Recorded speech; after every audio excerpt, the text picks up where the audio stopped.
What's up, Outliers? Welcome to another video. Today we're going to go over isometric training. A few different ways that you can incorporate isometric training into your programs to basically elicit different adaptations. So the way you are doing the isometric will dictate how your body adapts and how it changes, just like every other way of doing exercise. So the first and most common type of isometric exercise is what we would see with, like, say a wall sit or like a plank, those type of exercises where essentially you're going into a position, your muscles are contracting, and then you're staying in that single position for X amount of time.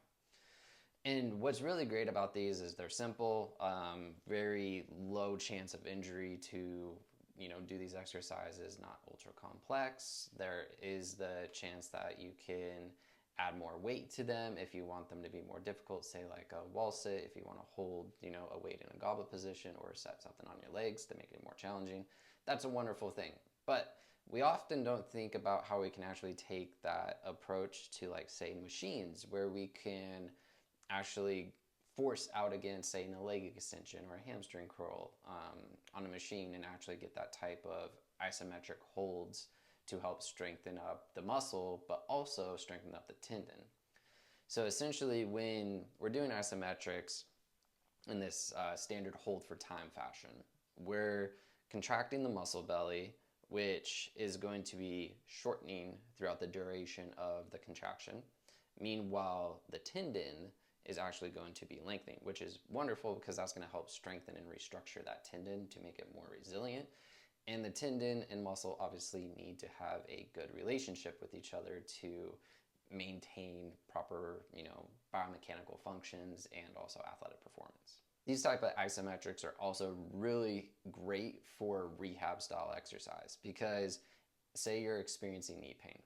If you're experiencing pain in the knee, it's likely that doing such things as like a walk-in lunge or a step up is going to be uncomfortable. But yet we still need to actually create strength in both the tendon and the muscle to potentially alleviate that pain. So we don't want to just not do anything, let the knee get weak and tight and stuff like that. But at the same time, we can't do quote unquote strength exercises in the typical fashion of the concentric contraction and eccentric contractions.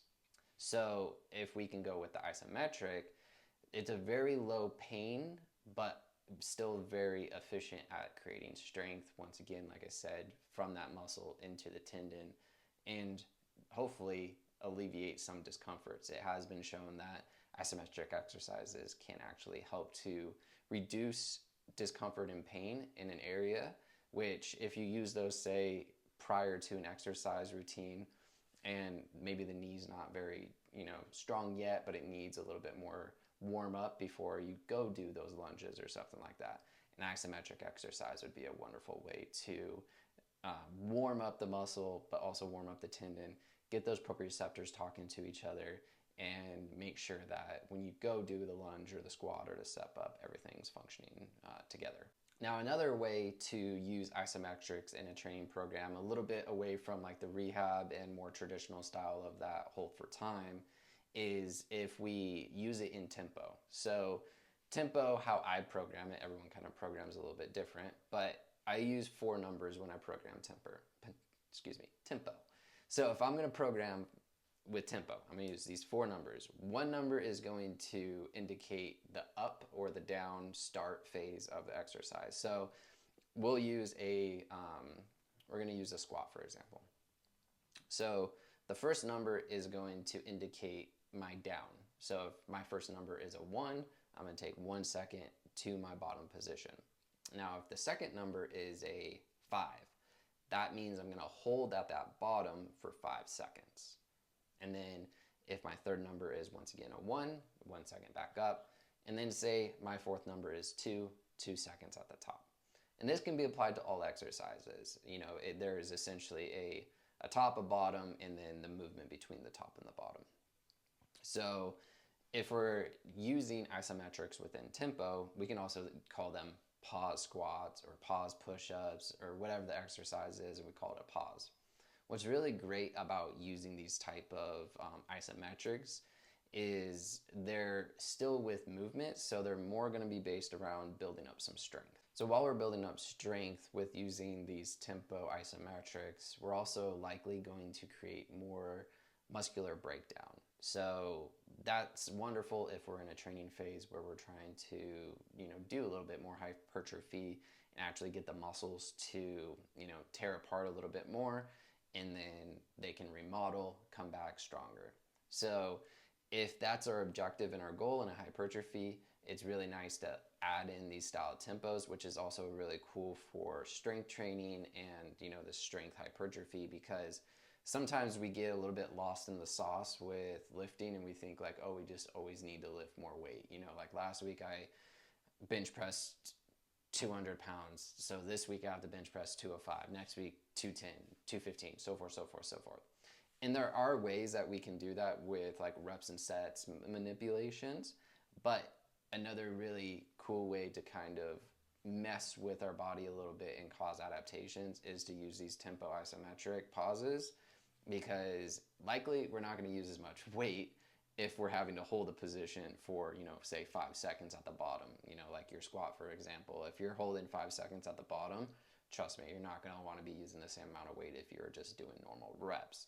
So it's a really neat way to kind of manipulate that, keep the intensity of the weight lower, but still elicit really good adaptations in the long haul. So the third way that I really like to use isometric exercise for myself and also for athletes is to basically do max force effort against immovable objects. So we can do this with, say, like a squat position, or on machines is really easy to do this, because all you do essentially is you load up way too much weight, more than you'd ever move, but then you create your concentric force against that weight. And that's a really awesome way to create high force potential in the tissues, and also prep yourself for, say, like a heavy lift. So if we go back to a squat, for example, if I'm going to back squat 225, and that's going to be kind of hard for me. If I put on, say, 275 and I can't lift 275, but I do an activation pushing up against that bar, that's where we get into the post-activation potential, because we're activating the central nervous system, essentially saying, hey, we need all hands on deck. We need you to come contract every muscle fiber and bring everyone here so that we can come do this, exercise. So then when we go back down to a 225 and we do rack that off, it's like, oh, well, it's kind of easy. It's not going to be easy, but it's going to be easier, because your nervous system is going to be a little bit more activated, a little bit more awake for, what you're about to do. And even loading up like a heavy, say you do unrack that 275 and you kind of just step back with it, and then you hold, and then you bring that back in, unload the weight, put the 225 on, and then step back out. You're still creating that post-activation potential, because now all of a sudden your body's like, oh, this is so much easier. And that's kind of a neat way to just, like, I would say, like, trick the body, but it's also going to increase muscle force. And that, even for a short period of time, if that's the goal, is to increase the potential of the tissue, then that's an awesome thing, because now we can go do our high, weight load or whatever it is, our high max potentials, and our body's going to be a little bit more aware and a little bit more ready for it. So that's kind of a fun way to add into like the isometrics. We don't really think of that too often, but it is kind of like a neat little trick, because you feel like you're kind of like being smarter than your body when you do it. I will say it's smart to not do it like before every single like set you're about to do, because it gets really fatiguing, which then you might be messing up your actual working sets if you're constantly doing this, PAP, that PAP, right before. So, I would say doing it once before your lift, wonderful. That's going to be a great helper. But if you're doing it before every single set, I can almost guarantee you're going to actually fatigue yourself more than necessary for your actual working sets. So definitely use it a little bit more sparingly. So those are 3 ways to use isometrics, 3 of my favorite, I would say. I use them pretty often myself. Tempo I use constantly with athletes.